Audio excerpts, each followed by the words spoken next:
Hi hello నమస్తే welcome to our channel.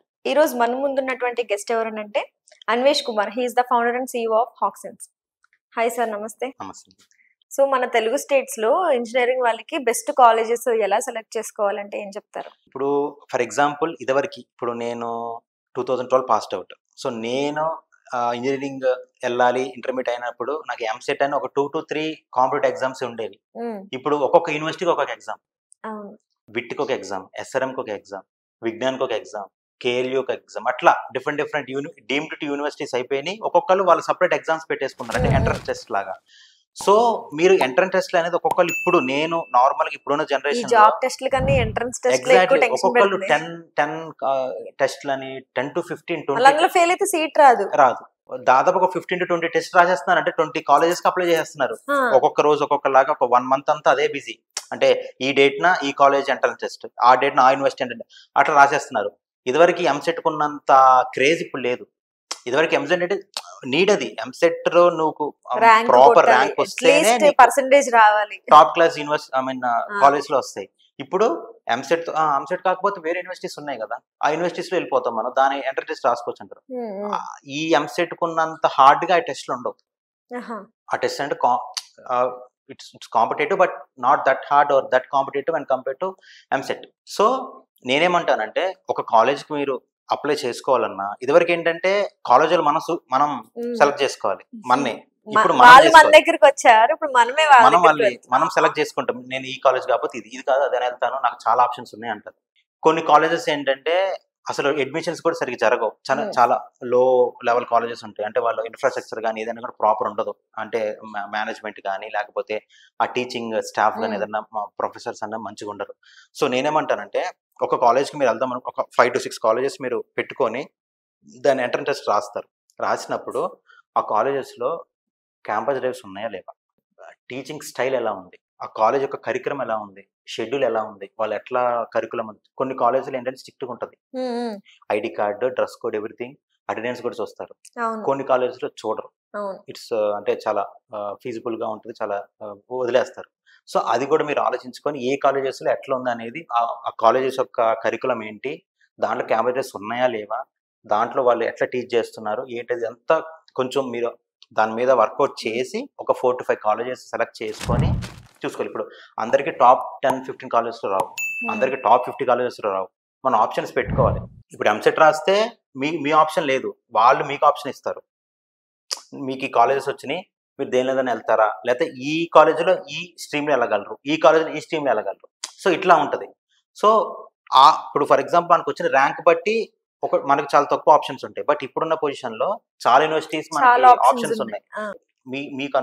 మీకు ఉన్న ఒక లైఫ్ స్టైల్ బట్టి లేకపోతే థింకింగ్ స్టైల్ బట్టి దేనికి వెళ్ళాలి, నేను అసలు ఏం చేద్దాం అనుకుంటున్నా, దేనికి వెళ్తే నాకు ఈజీ ఉంటుంది, నాకు క్యాంపస్ డ్రైవ్స్ అంటే నాకు జాబ్ పక్కానా, లేకపోతే నేను డిగ్రీ అంటే బీటెక్ కంప్లీట్ చేయాలి, దాంతోపాటు నాకు లైఫ్ అంటే ఏంటో, ప్రాక్టికాలిటీ అంటే ఏంటో, అంతా కొంత లైఫ్ స్టైల్ అని ఉంటుంది. కొంతమంది కొన్ని నీడ్స్ ఉంటాయి, కొంతమంది కొన్ని నీడ్స్ ఉంటాయి.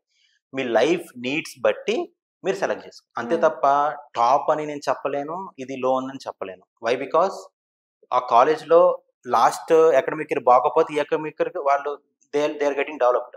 బట్ ఏంటంటే ఆ కాలేజ్లో ఉన్న అసలు ఎప్పటి నుంచి ఉన్నది, దానిలో క్యాంపస్ అసలు నడుస్తూనే లేవా, లేకపోతే దాంట్లో ఉన్న టీచింగ్ ఫ్యాకల్టీ ఎట్లా ఉన్నారు, దాని యొక్క కరికులం ఎట్లా ఉంది, దాని యొక్క టీచింగ్ స్టైల్ ఎట్లా ఉంది, అసలు మనకి వాళ్ళు ఏ విధంగా స్టూడెంట్స్ని వాళ్ళు మోటివేట్ చేస్తున్నారు, ఇవన్నీ వస్తాయి కమింగ్ టు పిక్చర్.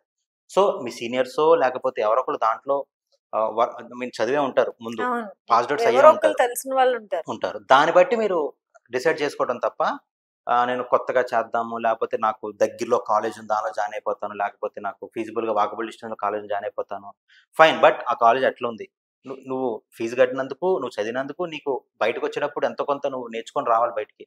అది ఎంతవరకు నీకు యూజ్ అవుతుంది, ఎంతవరకు నువ్వు అడ్వాంటేజ్ అవుతావు అనేది యూనిట్ డిసైడ్. కొన్ని ఫ్యాక్టర్స్, కొన్ని పాయింట్స్ అనేది మీరు చెక్ లిస్ట్ పెట్టుకోవాలి. ఇవన్నీ చెక్ లిస్ట్ ఫిల్ అయితేనే యూనిట్ పోదేది. You can admit. ఏమున్నాయంటే చెప్పగలుగుతారు సార్? ఫర్ ఎగ్జాంపుల్ కాలేజెస్ అంటే, ఫర్ ఎగ్జాంపుల్ నేను కేఎల్యూ అండి, KLC, Konalakshmi college of engineering Vijayawada. నేను లాస్ట్ బ్యాచ్, ఏది అటానమస్ అంటే యూనివర్సిటీ కాకముందు, అటానమస్ యూనివర్సిటీ అయిన తర్వాత ఇప్పుడు నా కాలేజ్లో అప్పుడున్న ఆ స్ట్రిక్ట్ కానీ అదంతా ఇప్పుడు ఉంది లేదనేది నాకు కొంత ఇన్ఫర్మేషన్ ఉంటుంది. అంటే ఇప్పుడు నేను అల్యూమినియంలో ఉన్నాను. సో ఇప్పుడు ఏమంటారు ఆ స్టూడెంట్స్ ఏమంటారు, బ్రదర్ మీరు ఉన్నప్పుడు ఉన్నంత స్ట్రిక్ట్ గా అప్పుడున్నంత ఫ్లోలో ఇప్పుడు లేదనిపిస్తుంది మాకు, స్టాండర్డ్స్ కొంచెం తగ్గినాయి అనిపిస్తుంది అని చెప్పి కొంతమంది చెప్తారు. కొంతమంది ఏంటంటే ఓకే ఫైన్ మీరు ఉన్నట్లాగే ఉంది, కొంచెం యూనివర్సిటీ స్టాండర్డ్స్ ఉన్నాయని కొంతమంది చెప్తారు. మిక్స్డ్ ఉంటది. సో నేనేమంటున్నా, ఇప్పుడు ఒక కేలీలో జాయిన్ అవ్వాలనుకోండి, నేను కొంతమందికి తెలుసు ఓకే తను కేలీలో చదివాడు కాబట్టి మనం అడుగుదాం దానిలో అడ్మిట్ అవ్వచ్చలేదు, అడ్మిషన్ తీసుకొచ్చలేదు. అట్లా కొంతమందిని అడిగినప్పుడు వాళ్ళే చెప్తారు దానిలో ప్రోస్ కాన్స్. ఆ కాలేజీలో ఇవి ప్రోస్ ఇవి కాన్స్. సో ప్రోస్ లో నీకు తీసుకుంటావా, కాన్స్ లో నీకు ఉన్న పర్లేదా, దాన్ని బట్టి నువ్వు జాయిన్ అవ్వని చెప్పి వాళ్ళు తీసుకున్నప్పుడు మీ డెసిషన్ మీరు తీసుకోవాలి. ఒక 4 to 5 కాలేజెస్ దాంట్లో ఉన్నోళ్ళు అడుగుతారు, పాస్డ్ అయిన వాళ్ళు. దాన్ని బట్టి మీరు క్యాంపస్ అని వస్తున్నాయా, నాకు ఛాన్స్ ఇస్తారా కాలేజ్లో, నాకేమన్నా లైబ్రరీస్ ఎట్లున్నాయి, అసలు ప్రాక్టికల్ ఎట్లా చెప్తారు, ప్రాక్టికల్స్ ఎట్లుంటాయి, ఏమైనా ప్రాజెక్ట్స్ అంటే లాస్ట్ లో మినీ ప్రాజెక్ట్స్ అనేది వాళ్ళు ఎట్లా చేపిస్తారు, దాని మీద ఏదన్నా మరి స్ట్రిక్ట్ గా తీసుకుంటారా, ఇంటర్న్షిప్ చేయమని వాళ్ళు ఏమన్నా ఫైనల్ ఇయర్ లో ఇంటర్న్షిప్ చేయమని వాళ్ళు ఏమన్నా ప్రాపర్ రూల్స్ పెట్టారా. ఇప్పుడు రీసెంట్ గా ఏంటంటే ఫైనల్ ఇయర్ ఇంటర్న్షిప్ పక్కా చేయాలి, ఫైనల్ ఇయర్ ఇంటర్న్షిప్ పక్కా చేయాలి. కొన్ని కాలేజెస్ ఏంటంటే సర్టిఫికేట్ తీసుకొచ్చే ఇంటర్న్షిప్ అయిపోయింది అంటారు. కొన్ని కాలేజెస్ లో నువ్వు ఏ కంపెనీలో చేస్తున్నావు ఆ కంపెనీ మెయిల్ పెట్టు, ఆ కంపెనీకి కొంతమంది వస్తారు మాట్లాడతారు, కంపెనీలో వీళ్ళు ఎట్లా వర్క్ చేస్తున్నారు అడుగుతారు, 3 to 4 months 5 months ఇంటర్న్షిప్ కి. సో వాళ్ళు ఎంత స్ట్రిక్ట్ గా ఎంత సీరియస్ గా తీసుకుంటున్నారు. కొన్ని కాలేజెస్ లో సీరియస్ తీసుకోరు. సో ఈ ఫ్యాక్టర్స్ అన్ని మీరు చూసుకోవాలి. ఎందుకంటే ప్రాక్టికల్ గా మీరు ఎంత నేర్చుకుంటారు అనేది దాన్ని బట్టి డిపెండ్ అయి ఉంటది. అది జాబ్ కైనా ఉపయోగపడుతుంది, మీరు లైఫ్ ని ఎట్లా అంటే అసలు ఒక నలుగురితో ఎట్లా ఉండాలి, అసలు బయట సొసైటీ ఎట్లా ఉంది అంటే ఇంటర్మీడియట్ దాకా మనకేం తెలియదు. ఆ గేట్ లోపల గేట్ బయట, అవుటింగ్ వస్తేనే గేట్ బయట, అవుటింగ్ లేకపోతే గేట్ లోపలే. రెసిడెన్షియల్ 90% అందరూ రెసిడెన్షియలే కదా, హాస్టల్సే, పొద్దున వచ్చి సాయంత్రం వెళ్ళటం ఇంటర్మీడియట్ లో ఉండదు. బట్ ఇంజనీరింగ్ వచ్చేసరికి ఆ లైఫ్ బయట సొసైటీ, ఒక 4 members అంటే ఒక నలుగురితో మాట్లాడితే ఎట్లా మాట్లాడాలి, అసలు ఎట్లా ఉండాలి, ఎట్లా మింగిల్ అవ్వాలి, ఎట్లా మనం జాగ్రత్తగా ఉండాలి, గుడ్ ఏంటి బ్యాడ్ ఏంటి ఎవ్రీథింగ్ మనకి తెలుస్తుంది అక్కడే. సో అక్కడే మనం ఇటు వెళ్ళాలి అనేది it will decide.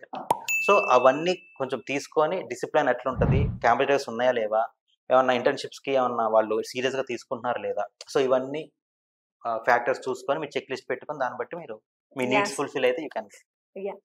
So very valuable information sir. ప్రతి స్టూడెంట్ కి చాలా మంచి ఇన్ఫర్మేషన్ ఇది, అంటే ఇప్పుడు స్టెప్ వేయాలనుకునే వాళ్ళకి. Thank you sir. Thank you అండి.